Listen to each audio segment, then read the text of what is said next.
A radioatividade é uma maravilha incrivelmente peculiar que tem sido seriamente concentrada ao longo do tempo. Até o presente, apesar de tudo, restringimos informações sobre seus pertences, usos e perigos. 10. O suburban Chernobyl. Muitos percebem que o trabalho de Madame Curie levou a uma destruição menos do que ideal, porém quase ninguém sabe os impactos duradouros que a introdução da radiação teve em seus ativos. Atualmente, o bloco de rascunho é radioativo a tal ponto que deve ser guardado em uma caixa de chumbo. Para ter a opção de ver seus próprios bens, você precisa de roupas defensivas e uma isenção de obrigações. Isso não é nem um pouco espantoso, considerando que Curie realmente andava por aí com pedaços de polônio, rádio e urânio nos bolsos. Ela continuou liderando seus testes de radiação até que faleceu em 1934. Caminhões foram frequentemente observados deixando cair o ferro que ela usava para separar seus isótopos radioativos e desviando o lixo. Na verdade, mesmo hoje, com 90% da substância da estrutura eliminada, continua a ser uma Chernobyl menor do que o normal, onde fica seu centro de pesquisa deserto. Um grande número dos vizinhos abrangentes repreende seu centro de pesquisa por suas taxas de crescimento maligno, embora muitos afirmem que a estrutura não é, a esta altura, perigosamente radioativa. 9. O homem radioativo. Em maio de 2012, o bombeiro de Connecticut Mickey Apatow estava indo a um acordo quando foi repentinamente parado por um policial. Surpreendentemente, ele não foi parado por causa de uma parada de trânsito padrão, mas por ser saudado como um veículo radioativo. Isso foi um espanto para Apatow, à luz do fato de que seu veículo não continha nada radioativo, além do próprio motorista. Antes daquele dia, ele havia recebido uma quantidade modesta de material radioativo para acompanhar sua corrente sanguínea durante um teste de pressão atômica.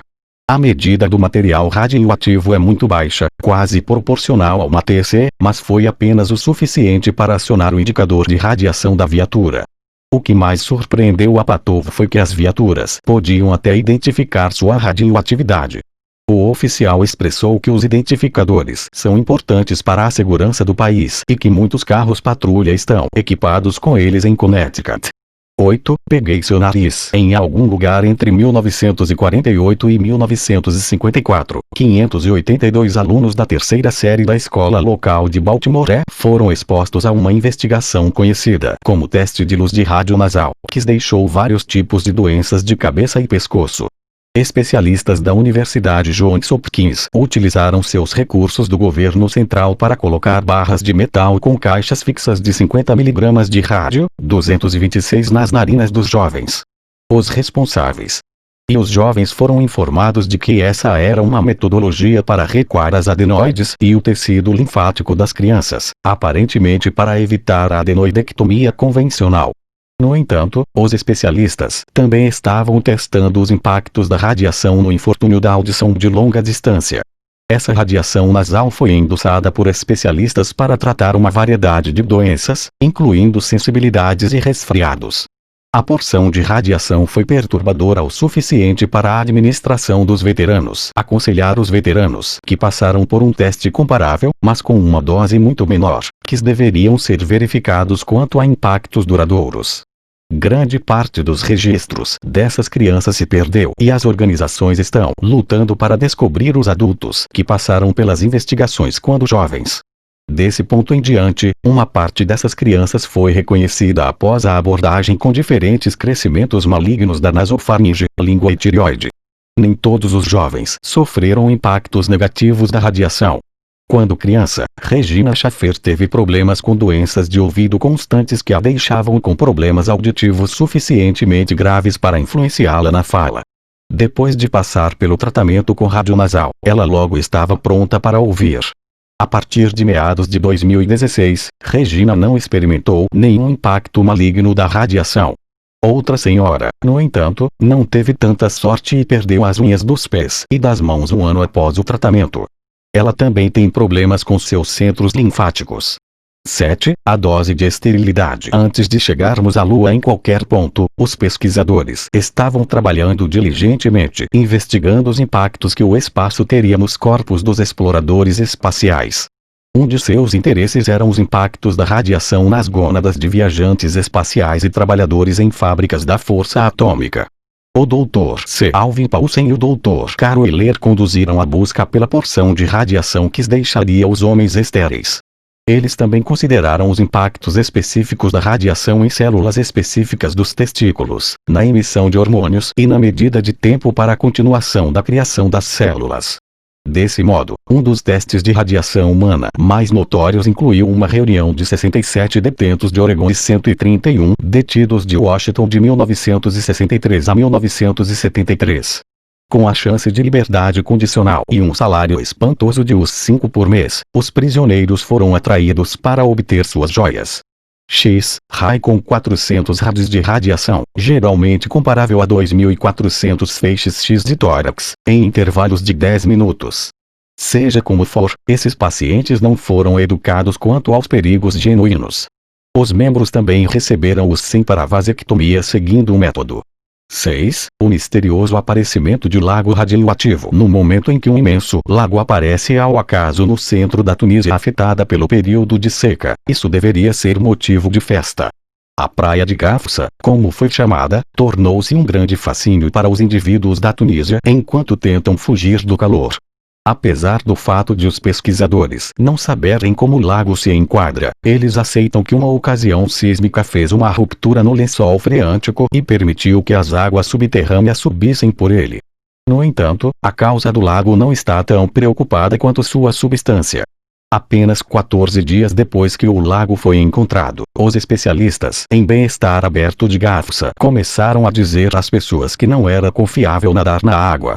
Em qualquer caso, não houve boicote oficial, então os indivíduos geralmente ignoraram a advertência. Os pesquisadores estão preocupados que haja uma grande probabilidade de que o lago esteja contaminado, se não totalmente radioativo, devido ao fato de que a zona é de vez em quando escavada para o fosfato. A sombra do lago também mudou de um azul turquesa para um verde escuro. 5. A água do rádio funcionou bem até sua mandíbula cair. Durante a década de 1920, a radioatividade era extremamente popular. Eben Beers escolheu tentar Raditor, um item para ajudar a tratar um ferimento no braço que sofreu em uma queda. Raditor era água potável radioativa fornecida pelo laboratório Baylor Radio, que foi estabelecido por um homem com um falso diploma clínico. O pensamento por trás de Raditor originou-se dos incríveis impactos reparadores de numerosos aquíferos naturais. Por uma das hipóteses, as vantagens de recuperação dos aquíferos subterrâneos originaram-se do gás radônio que se desintegrou na água. Numerosos indivíduos não suportaram os impactos negativos da água do radônio, pois sua meia-vida era de apenas 3,8 dias. Apesar disso, Beers continuou a beber muito Raditor até sofrer estranhas manifestações, como redução de peso, artralgia, enxaqueca e tormento na mandíbula. No momento em que Beers visitou seu médico, ele estava determinado a ter problemas de sinusite e foi embora. No entanto, quando um radiologista viu seus raios-x, Beers descobriu que os 1.500 recipientes de Raditor que ele havia devorado estavam fazendo sua mandíbula e dentes realmente se deteriorarem. Beers não percebeu que Raditor não foi feito com as forças recuperadoras de outro mundo do radônio. Em vez disso, ele continha rádio, que tem meia existência de 1.600 anos. Além do mais, o rádio emula o cálcio e se acumula durante os problemas que ainda precisam ser resolvidos, abrangendo o tecido e a medula. No final, Beers perdeu uma grande parte de sua mandíbula superior e inferior ao lado de tudo, exceto 2 de seus dentes. Fendas formadas em seu crânio por causa de seu osso quebrando. Ele finalmente capitulou aos 51 anos de idade em 1932. Numerosos especialistas clínicos ficaram pasmos com o tempo que Beers viveu e como ele se sentiu bem. Ele devorou radiação suficiente para matar 4 indivíduos. No momento em que seu corpo foi desenterrado, suas partes restantes ainda estavam quentes por causa da radiação. 4. Acidente em Goiânia. Em 13 de setembro de 1987, Roberto dos Santos Alves e Wagner Mota Pereira optaram por entrar ilegalmente no já destruído Instituto Goianos de Radioterapia, uma clínica de emergência de radioterapia. Uma vez lá, começaram a separar as engrenagens na unidade de teleterapia com a expectativa de que as peças que estavam retirando valessem algum dinheiro. Os 2 homens começaram a vomitar violentamente, mas ignoraram seus efeitos colaterais e continuaram com o que estavam fazendo. Pereira começou a se sentir tonto com episódios de intestino solto. Em pouco tempo, suas mãos começaram a crescer, e ele desenvolveu um consumo parecido com o equipamento com o qual estava lidando. Passados 2 dias, Pereira foi finalmente a um centro clínico da vizinhança. Ele estava determinado a ter um problema de estômago e foi enviado para casa. Em 16 de setembro, a dupla finalmente recuperou o contêiner de césio 137 da máquina. Utilizando uma chave de fenda, eles penetraram no contêiner, que brilhava com uma sombra azul celestial. Obviamente não era a faca mais afiada da gaveta. Alves tirou uma porção da substância de cloreto de césio e tentou acendê-la. Ele pensou que era pólvora negra. Surpreendentemente, não aconteceu. Então os homens o ofereceram a um ferro velho próximo. Devair Alves Ferreira, o proprietário do ferro velho, aceitou que o material reluzente tinha poderes sobrenaturais, então deu as boas-vindas aos seus entes queridos para vê-lo. Nesse ínterim, o braço de Alves e os dedos de Pereira ulceraram a ponto de exigir a remoção. Mais de 3 dias, Devair distribuiu o material radioativo como doce até que sua cara metade adoeceu. Seu irmão, Ivo, descobriu como raspar uma parte do pó para levar para sua casa e espalhar no chão de concreto. Lamentavelmente, a filha de Ivo ficou igualmente intrigada com o brilho azul e espalhou o pó por todo o corpo. No dia 25 de setembro, Devair optou por oferecer as peças para outro ferro velho. Felizmente para todos incluídos, sua cara metade viu que vários indivíduos ao seu redor tinham ficado muito exaustos, então ela recuperou os pedaços do outro ferro velho e os levou para uma clínica médica próxima. Em geral, houve 4 mortes diretas por causa da apresentação da radiação: a filha de Ivo, a cara metade de Devair e 2 representantes no ferro velho.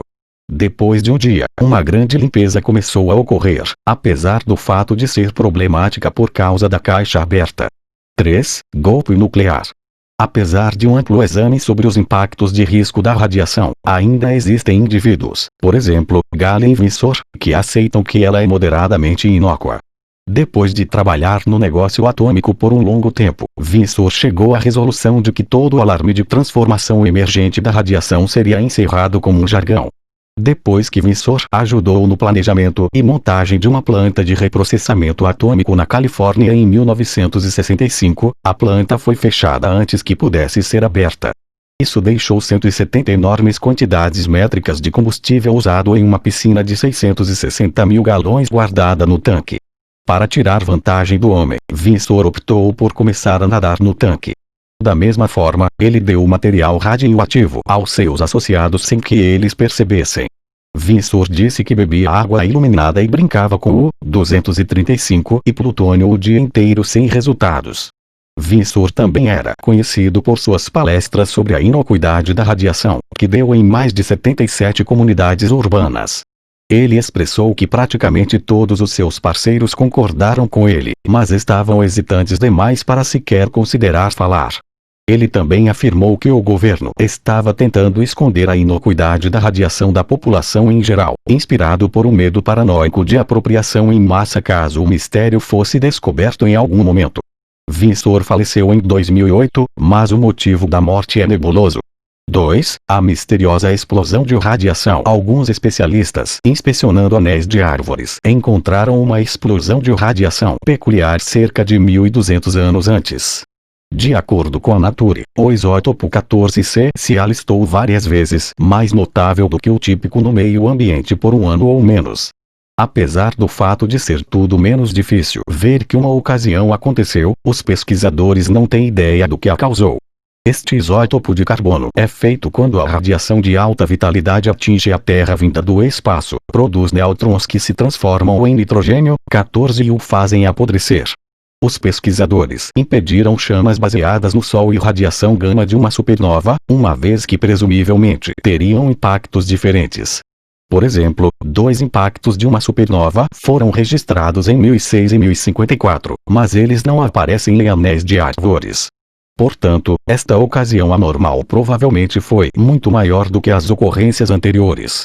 Além disso, os pesquisadores teriam visto esplêndido resquício de tal ocasião. Alguns pesquisadores também impediram uma erupção orientada para o Sol, aceitando que uma maravilha tão grande teria esmagado a camada de ozônio ou criado auroras colossais. No entanto, outros diferem e, adicionalmente, estão pensando em como é concebível que uma descarga de massa coronal seja defeituosa. Em qualquer caso, a razão genuína para esta enorme erupção de radiação ainda é obscura. Bionerd 23. Imitando o exemplo de Galen Vissor, está uma senhora chamada apenas de Bionerd 23. Ultimamente, tem havido uma turbulência sobre as gravações do YouTube dela vagando na zona de exclusão de Chernobyl e fazendo algumas coisas estranhas. Ao contar uma declaração de Marie Curie, ela disse que não temia a radiação. Bionerd 23 foi vista recebendo combustível radioativo, infundindo-se com tecnécio radionuclídeo, em qualquer caso, comendo uma maçã de uma árvore morta-viva. Ela tem uma exibição de mais de 60 gravações arquivando seus empreendimentos em Chernobyl, porém está hesitante em compartilhar dados sobre si mesma. Ela expressou em um e-mail para Atlas Obscura: "Não discuto isso, visto que meu indivíduo é completamente irrelevante. Ninguém deve venerar um pesquisador, deve-se amar seu trabalho. O indivíduo não tem importância." Da mesma forma com o Windsor, ela garante que nenhuma radioatividade é excessivamente perigosa, desde que cuidada em pequenas porções. Além de seus truques radioativos insanos, ela adicionalmente derrama mercúrio sobre as mãos descobertas. Sugestivo de Peter Parker do Homem-Aranha, Bionerd 23 é visto encontrando um pedaço de urânio quase um reator que está deslizando com formigas. Ela permite que um grande número de formigas morda suas mãos. Para os duvidosos que mal conseguem imaginar como ela está realmente cuidando de tanta radiação, ela apresenta um contador Geiger que muitas vezes sai dos contornos. Apesar de cada pedaço de suas experiências, ela não tem medo de danos por radiação ou crescimento maligno, mas em vez de ter as estruturas incapacitadas quebrando em sua cabeça,